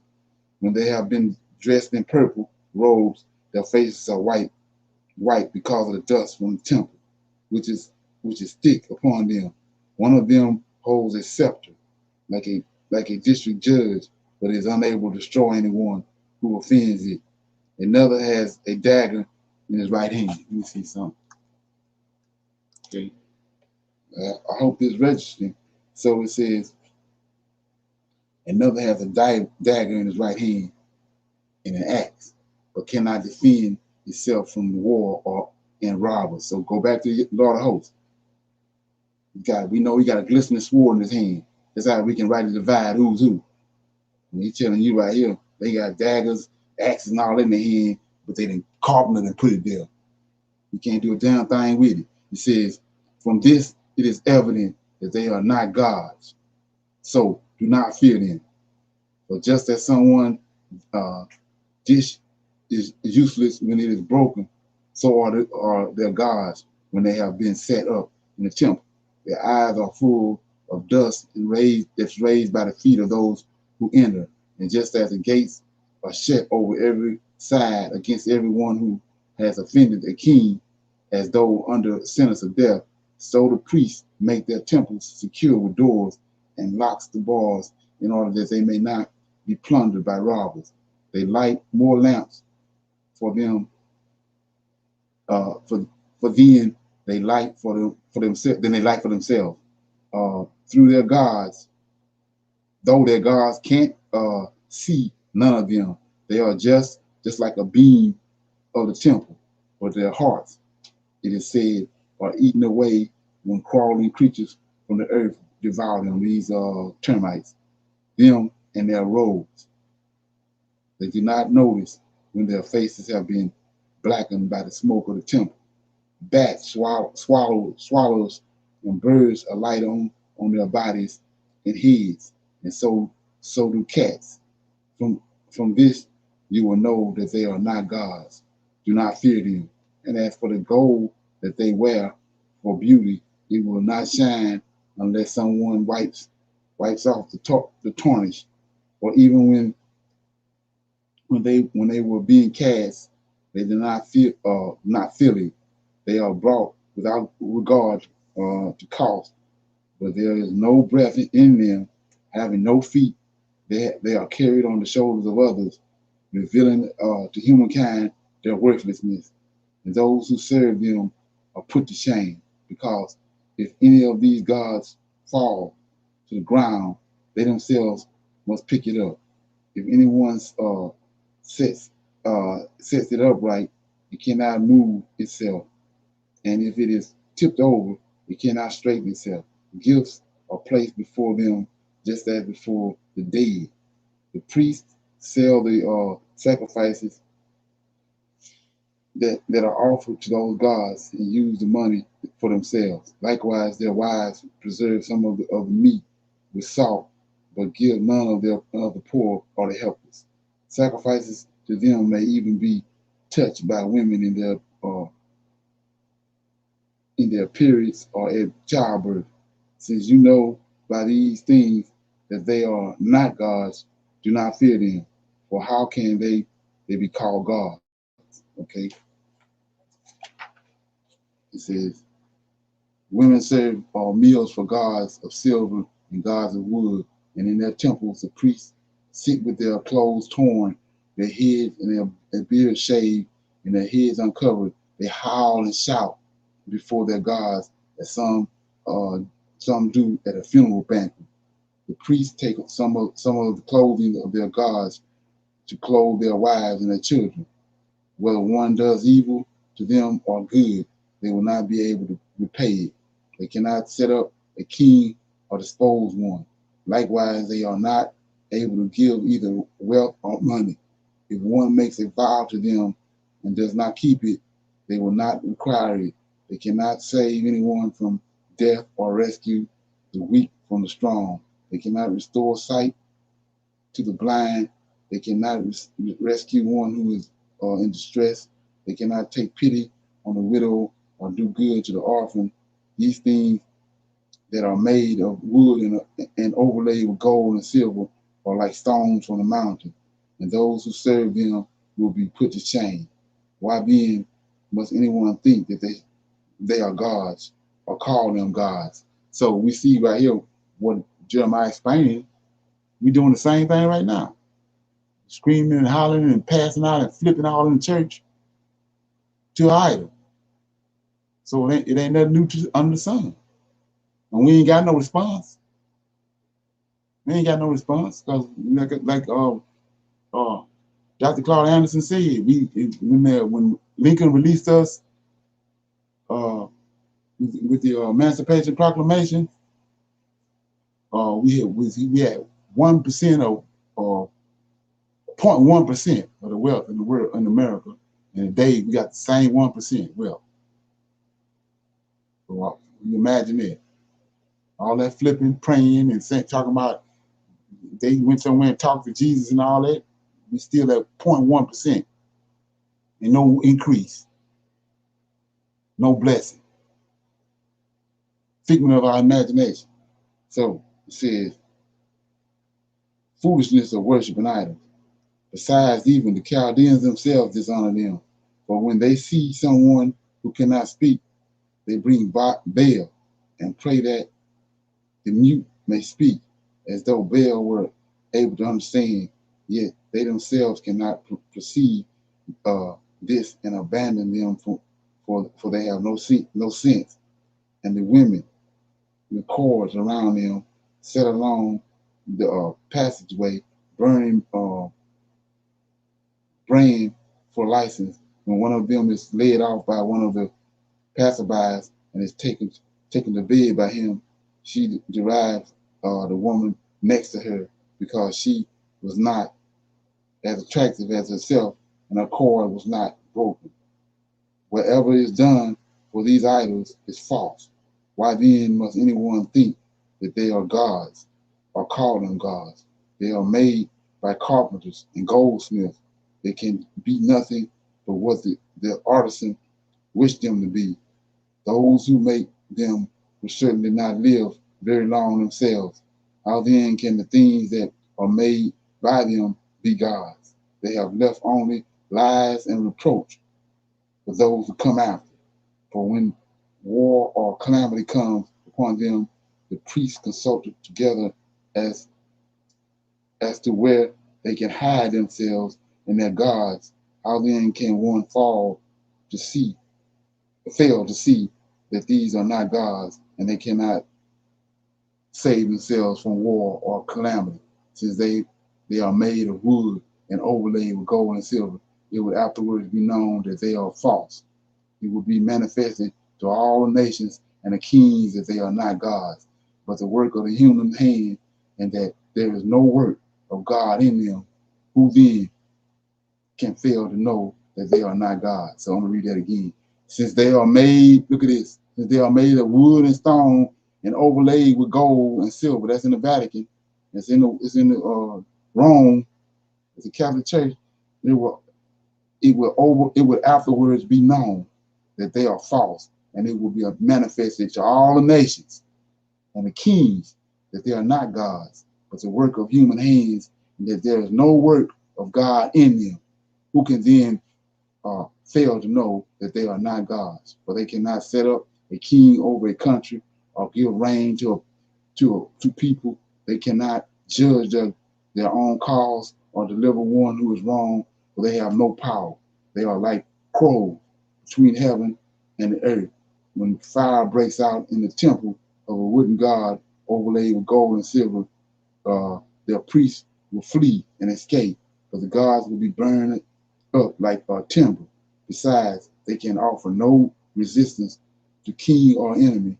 Why then must anyone admit or think that they are gods?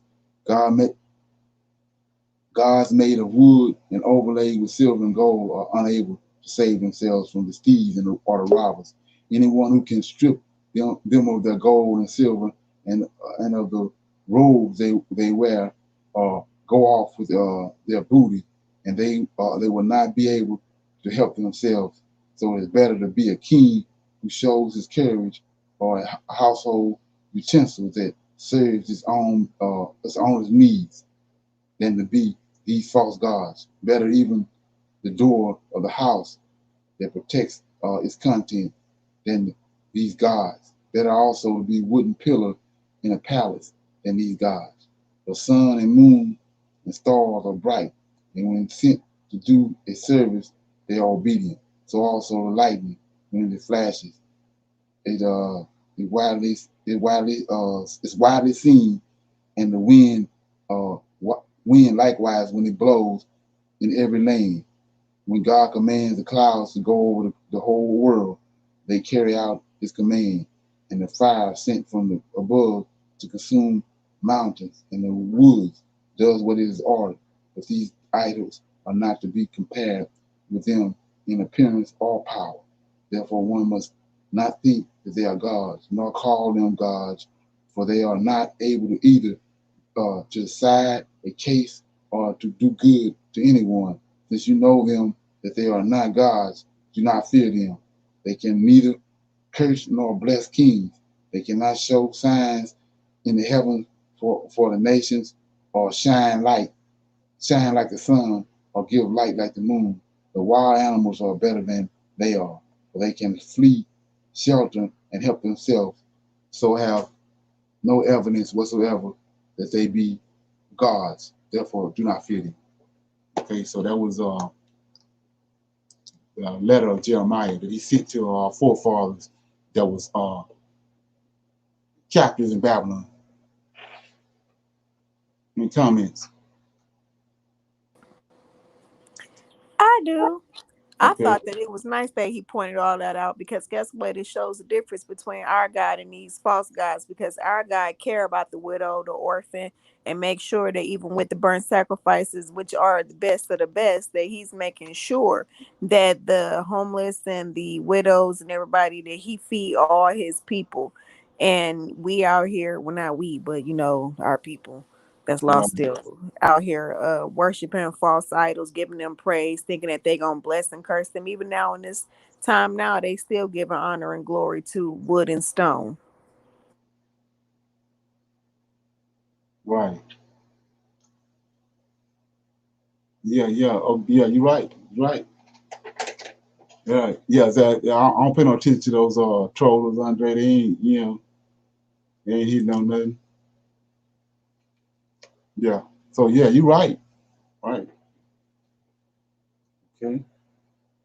Anybody else got anything? Comments? I have a question. What you got? Second address, chapter 11. Okay. Is that a continuation of the prophecy of Daniel? Because it's talking about the eagle and the feathers and. Yeah, right. That's what. Chapter 11? Yes. Yeah, let me get it.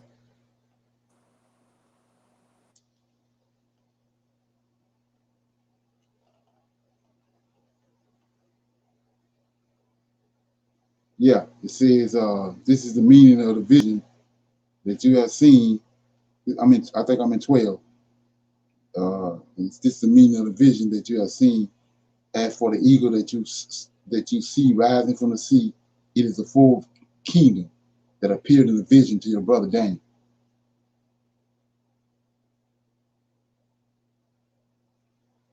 That's in chapter 12. Chapter 12. What verse was that? That's let me see, make sure I'm in the right place. Yeah, chapter 12, verse 11. Okay.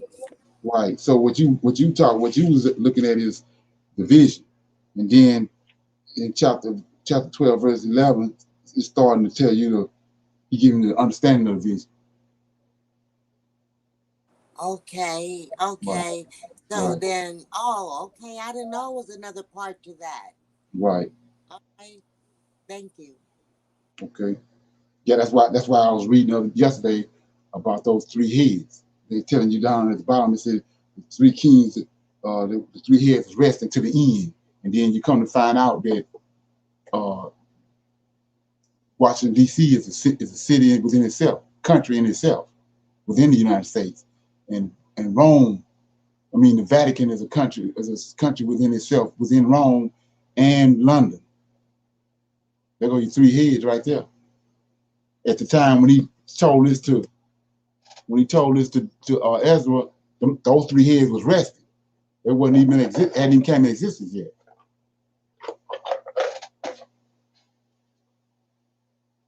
And so he tells you how he said they destroyed way more and caused way more havoc and destruction on earth than all the kings and all the people that came upon the earth before them. And when you look at the history of the Vatican and Washington, D.C.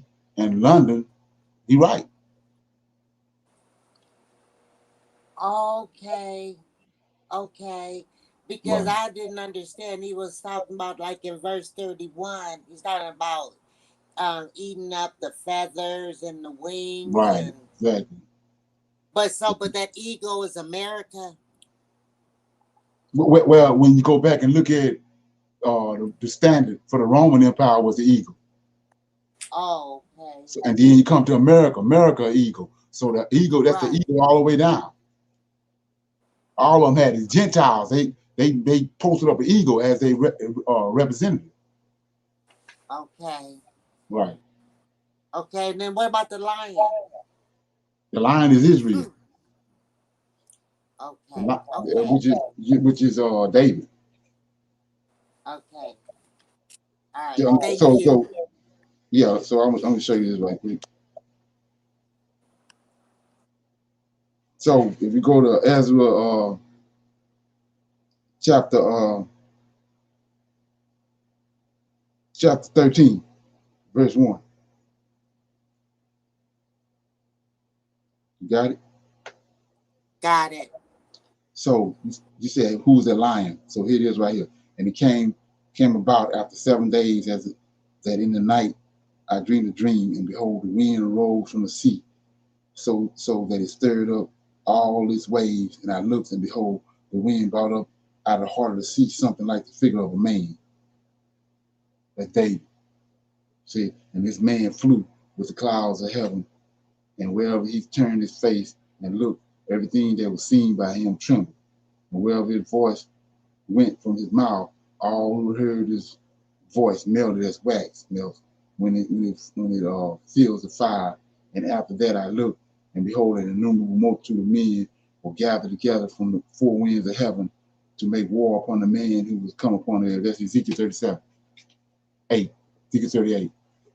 So that's David. It comes out. And the precept to that is Isaiah 66. Whoa, I would have never knew that. Okay, Yeah. Thank you. Isaiah 66. Let me read it right quick. Isaiah Hold on, 66. you gotta say that again. I gotta put that in my notes. Isaiah 66. This is Ezekiel, and then Isaiah 66 is the precept.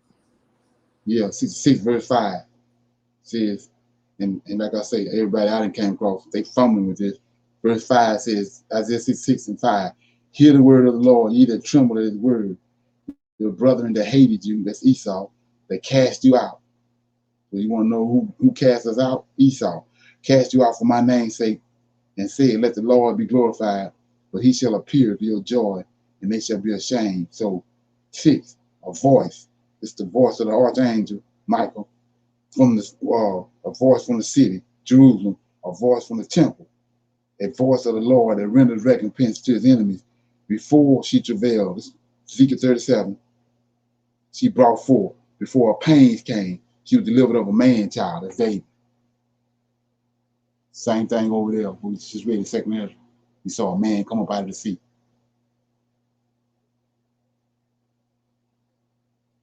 David is the one that's going to come back. He's the one that's going to be over the army that the Most High raised up in Ezekiel 37.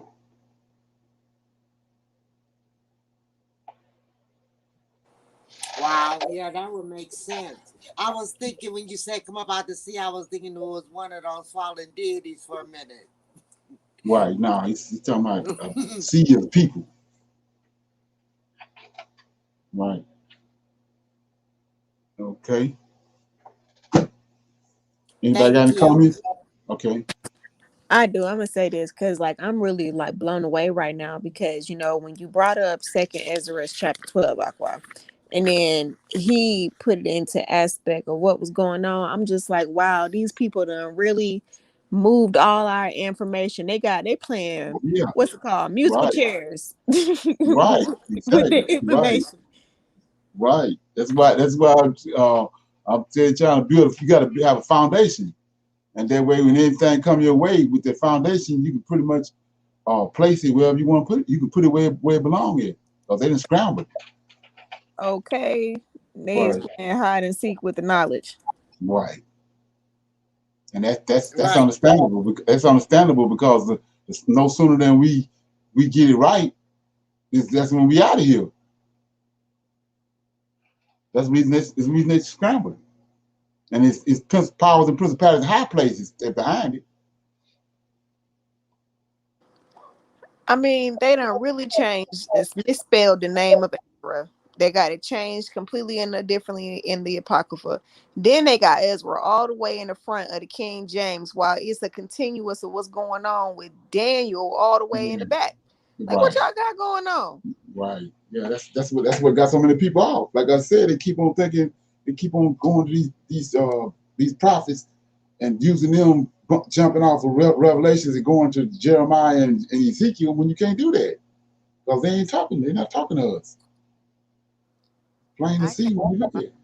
If I wasn't studying with y'all, I'm trying to tell you, reading the Apocrypha, I would have been like, Jeremy, it's a prophet named Jeremy. I'm like, ain't no prophet named Jeremy. Okay. That's Jeremiah. Is that something? Yeah. Is that something? Yeah, well, look how they twisted up Ezra name. Ezra in the Apocrypha, and Ezra in the that part. Yeah. Right, and if Brother Leonard hadn't brought this information out to us, I mean, because I was just like, wait a minute, this sounds like part of the prophecy, but I'm not sure. But you're teaching us how to, rightly divide this stuff, bro. Right, exactly. Is there something? Yeah, that's why you my uncle. Okay. Okay. Is anybody got anything else before we go? Okay. Let me hit this right quick.